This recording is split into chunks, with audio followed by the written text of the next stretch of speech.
when I was little, I wanted to be Miss America. That was my dream. And I was dressed up like her. And then I remember the moment a couple years afterwards after my injury, watching it on TV again. And that dream popped up.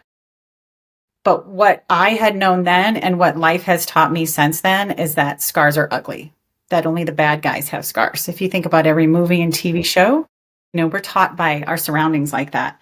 And so I thought that's never going to happen. That dream just shattered right on my living room floor. Welcome back to this episode of Secrets of the Career Game. So many people are trying to navigate a corporate world that is laden with secrets, cleverly hidden, and unspoken rules to a game that most employees don't even know that they're playing. On this podcast, we try to give you a peek behind the curtains and some tips and tricks to ultimately make you successful in your career and help you progress a little bit faster. Hello, lovelies. Welcome back to Secrets of the Career Game. I'm Kendall Berg, that career coach. And today we have a wonderful friend and inspiration of mine, Danette Haag, on the show. She has such an incredible story, such an incredible journey. She is very multifaceted, which you'll get to learn about today's episode, but she has really shaped her experience into this powerful advocacy for resiliency, positivity, and self-acceptance. She is the author of the new book, Beauty from Ashes, which we're going to talk about a lot today. And she has been Mrs. Colorado in the pageant world. She has also been recognized as a woman of courage across Colorado when she won the 2019 award. So Danette, thank you so much for coming on today's episode with me. So great to be here, Kendall. Thank you for inviting me. I'm excited. And for listeners who don't know, while I am that career coach and very passionate about it, I also compete each year for Mrs. Colorado in the Mrs. America system, which is how I know Danette. And she has been such an inspiration and such a guiding light for me as I've gone through that process. So Danette, why don't you tell listeners a little bit about your story and your background and what you're doing now? Wow. It's like, where do I begin? Well, I'm a speaker now, and I'm a speaker and now an author, and I call myself a mindset coach or a soul strengthening coach, and really helping people deal with trauma from the past, but not just trauma, but just those self-limiting thoughts and things that stop us from being our best self, whether that's in your career, in relationships, whatever that is. We all have scars from the past that can stop us, right? And that's really where I focus on everything I do today. It's scars are scars. We all have them. We've all been through stuff that can stop us. And so what I do and everything is just inspire people to move past those scars and heal past them, and the power that comes when we face all that stuff. My story really started when I was 10 years old. I grew up in a farm, little pig farm. I'm a little pig farmer from Iowa. And when I was 10, we were having a 4-H meeting at our house. And 4-H, for those of you who don't know, is just this great organization, mostly in rural communities, and teaches major life skills. So we were having a 4-H meeting. We do a lot of community service and things like that. And the meeting was at our house, and it was my first meeting. I was so excited. And at the end of the meeting, most of us were in the kitchen waiting for cinnamon rolls to be done, because we were learning how to make cinnamon rolls. And all we could smell was that, like, cinnamon baking. Everybody knows what that is, And so we had no idea the time that there had been a gas leak coming from a faulty valve in our furnace. And our home was filling with this, with natural gas, and they didn't put the odor in, so we didn't know that. And when my mom turned on the water to make coffee, the water heater ignited the fumes, and this huge, ferocious ball of flame attacked us. So there's 27 people in the house at the time. Most people had some level of injury, and most of the people in the house were 10 to 13. So you can imagine all these young girls and the chaos, and it felt like a war zone afterwards. I was injured to nearly 70% of my body in 3rd-degree burns. I almost died. I was in the hospital for 3 months fighting for my life. And then I was in and out of the hospital till I was about 20, was my last reconstructive surgery. And so each of those surgeries, about 30 of them I had in those years through middle school and high school, those years where you're supposed to be having fun, trying to fit in. I was covered in healing wounds and scars and face masks and pressure garments and splints and all these things. And life was hard. Life was really hard. And so each surgery created more scars. So any of the good skin I did have, they stole it from me and to keep healing me. So, just living in this world covered in scars and being so different was just a hard place to find myself. And I was so young, and we came from a culture that we don't talk about that. We'll be fine. We don't need therapy. That's ridiculous. That's for other people. And my parents did all they could and all they knew. And it came from a great community, a lot of support, but there was a lot of really hard stuff too.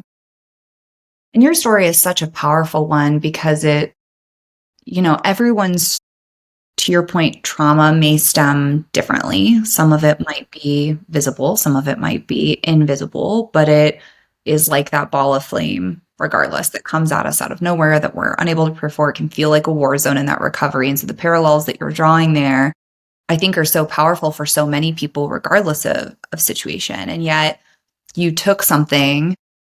I can only feel for you how hard that must have been in middle school and high school as a woman trying to not only survive, but then trying to survive social life at the same time. And in a situation that wasn't really started with it, that there was so much growth you had to go through, so much resiliency you had to build. And so when you think about the challenges that you overcame, for so many of our listeners, they're facing challenges in terms of a toxic boss, or in terms of being laid off. There have been so many layoffs lately, or in terms of feeling like, oh, I had this great career direction and now I feel lost. As they're going through that, what have you learned from your challenges that you would say, like, hey, these are some of the things that I did and some of the journeys I went on that could help those individuals?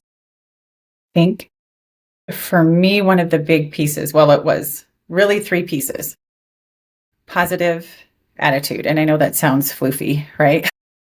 But the moment I learned, see, I've been stared at every day of my life in that weird, awkward way, every freaking day. And it got in my head until I took the moment where I was like, wait a minute, I don't know what they're saying. I'm just making up crap in my head, thinking the worst, right?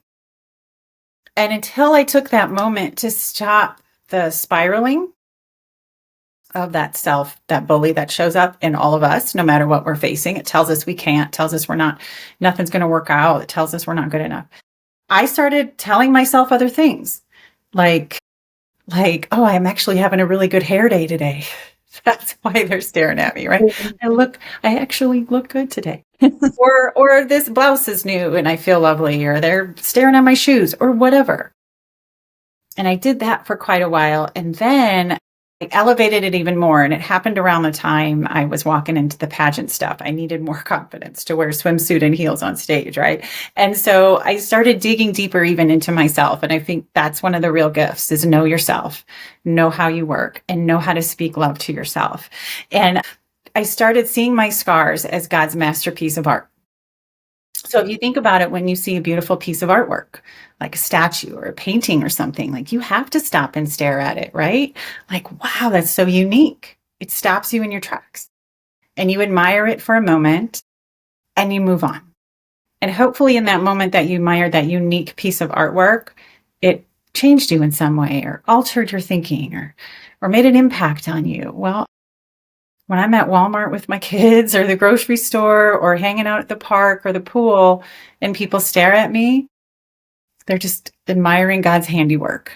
And when I can stay centered in who I am and true to who I am, while someone is reacting to my visible scars, it gives me power, and it shows them that, man, it connects the dots even more. She got so much confidence, and she's obviously been through so much, and they learn even more from me.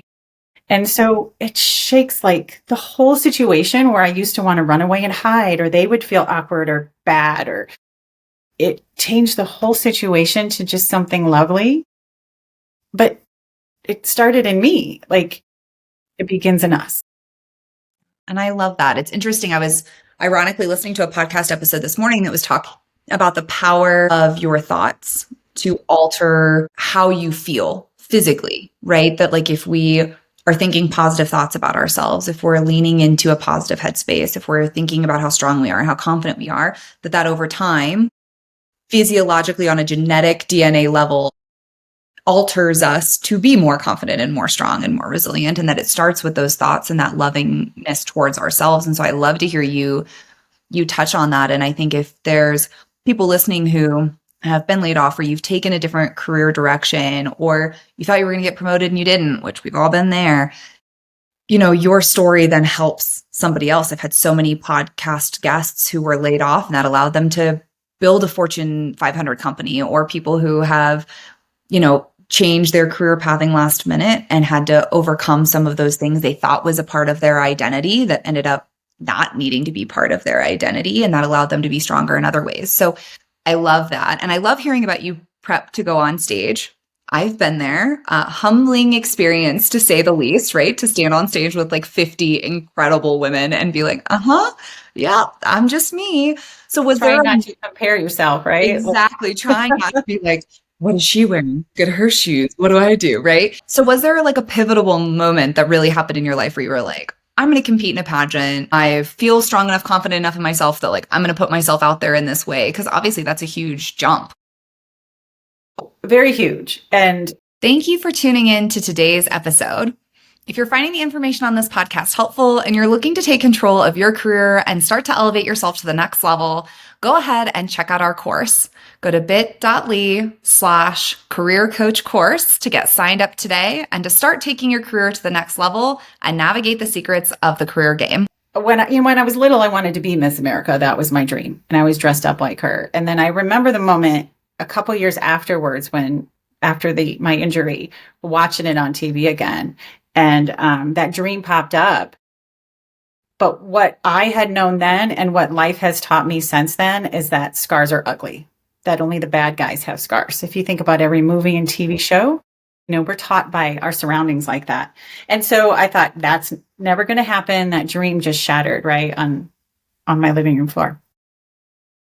And then fast forward, when I became a speaker in 2017, one of my programs I did is called Flawless. I still do. It's called Flawless, and it helps women see themselves the way God sees them, basically, and like just seeing ourselves so much different and not taking what the mirror says for our face value. And I'm doing this and I'm telling people that I see myself as flawless, and this idea of being in that pageant again is like popping up, and it's like, you need to be in the Mrs. Colorado pageant. And I'm like, you're crazy. I do not need to be. And I literally push that away. Like, how many times do we, whatever the opportunity is, it's so scary that we just like, no, thanks. I'm going to pass. And I did that for probably 8 or 9 months. Kept pushing away. But then I was doing this program and I was telling people I see myself as flawless, standing in my confidence, but here I am scared to do this thing. So I felt like an imposter, right? I felt like I wasn't being true to myself. And then I had this really cool moment, and call it a vision, call it was just a very divine moment where I was awoken into what my future needed to be. And I saw myself on stage with, 40 other women, and we were all wearing our gowns. Mine was blue. I remember it vividly. But I had this, I looked around at them and I didn't see me as this scarred lady in the middle. When I looked around, I saw their scars too.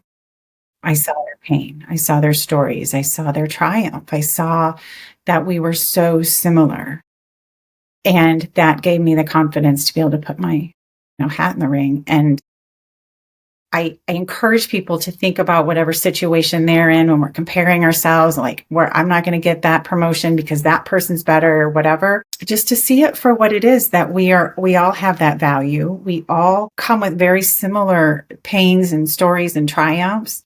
And we just have to, remember that you belong in the game. You belong there. I love that. And extending that empathy to the people around us too, right? That you've had such a unique experience in that your scars are visible, right? But so many of us feel like imposters for invisible scars, right? That something has happened that we feel we're not capable, we're not educated enough, we're not knowledgeable enough, we haven't done this thing. And to go out into that empathy and say, hey, everybody around me has those same scars, and collectively, we should be putting ourselves out there. We should be challenging ourselves. We should put ourselves in these situations. And as somebody who has done the same pageant, stood on the same stage in its own uniqueness, it is really hard not to feel the comparison, right? It is hard not to go into that type of environment and think, well, I always joke like this one's an astronaut. This one's New York Times bestseller. This woman's Yeah. the CEO of $1 billion company. Like these are like incredible women who are stepping into this stage. And I'm like, I have a podcast and, and it's just so interesting. But that career coach, for those listening who haven't heard me tell the story before, was actually born out of the pageant for me, which was when I was going into the pageant. I had my corporate job, been successful, I've been coaching people, more word of mouth for years, but it wasn't a business. And through defining who I was to go through the pageant, I was like, man, I should really try. I should put myself out there. And then that career coach blew up and became its own social media business. It became its own podcast, its own book coming out next year. But it, for me, was like born from that positivity and that pageantry. And so I love to hear your story of like, you had accomplished the things. You were the speaker. You did have your program and you're like, but I need to live what it is I'm putting out there. Yeah. And so it's so great to see how those connected for you. Yeah. And I know you talk a lot about like, rising above life scars. Obviously, you've had a unique experience, but what makes you such an expert in that space of really overcoming that trauma that can hold you back? Well, having had to start this journey since 10, I'm 53 now. So I was crowned at 50. So I was also an old queen, which is a whole nother like accomplishment, right? Woo! And I won best in swimsuit. So there you go. You did. I did something right. But learning, that was the injury that happened. My physical scars happened then when I was 10. And since then, these last 43 years, it's also been, I had 4 miscarriages. I struggled with divorce then through there because of trying to get past all of these things. My mom's passed away of Parkinson's disease, this long journey with Parkinson's. And so pain continues to happen. But what I learned is what worked for me to get through my physical scars are the same tools that work for me to get through everything else.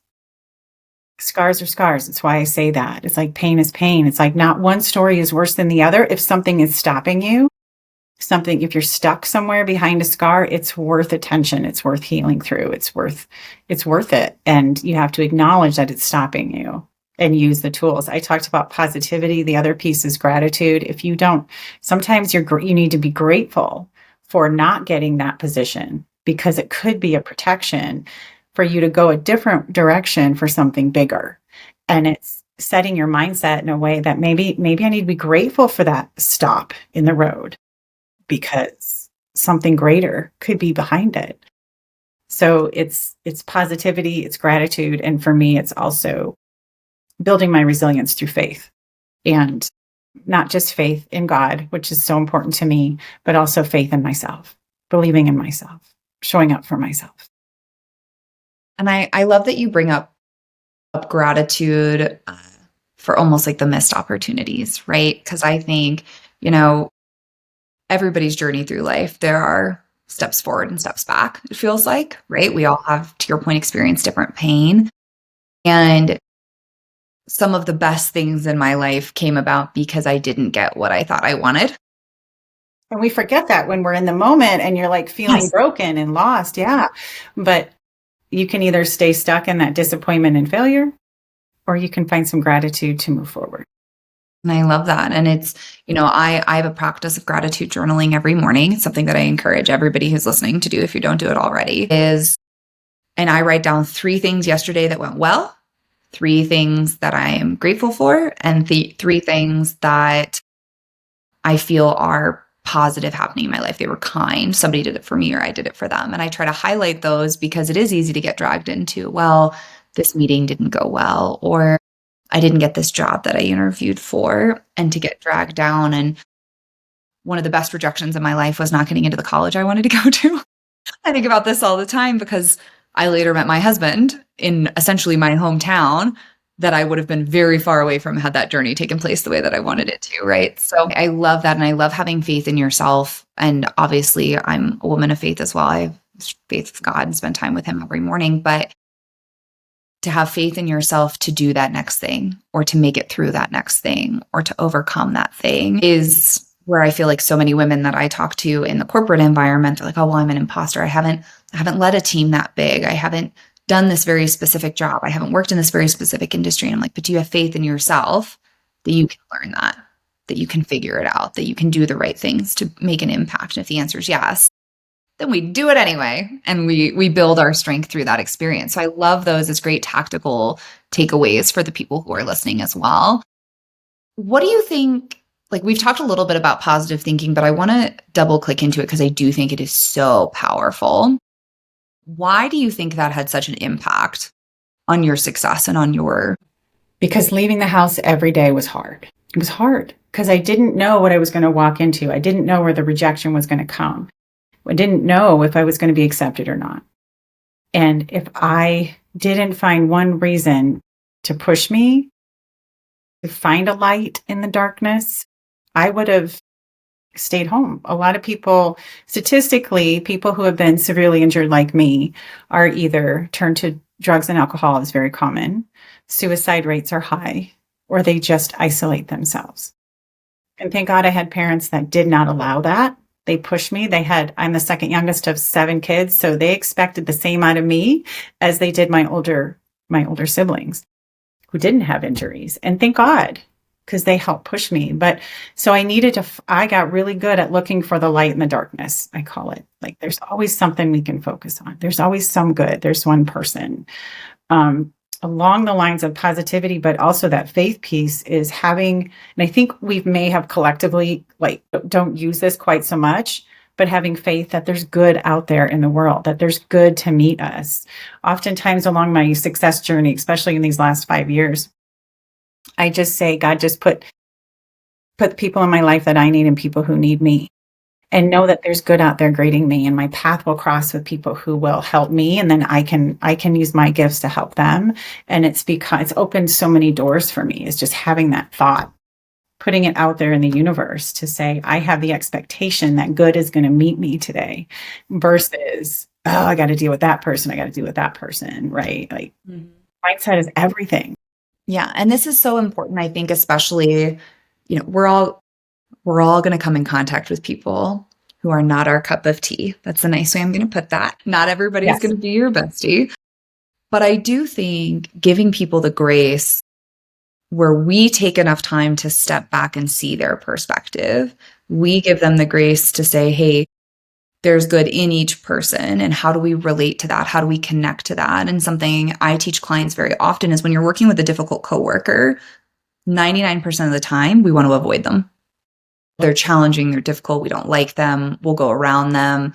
And what I tell every client is, I want you meeting one-on-one with them until we feel like they're no longer the difficult person. Because when we can empathize, when we can connect, and we can build those relationships, it's so much easier to move past the work piece, right? And I think the same is true in what you're saying, that like, if we're focused on the light, we're focused on finding our people, on building that community, which I think is so important.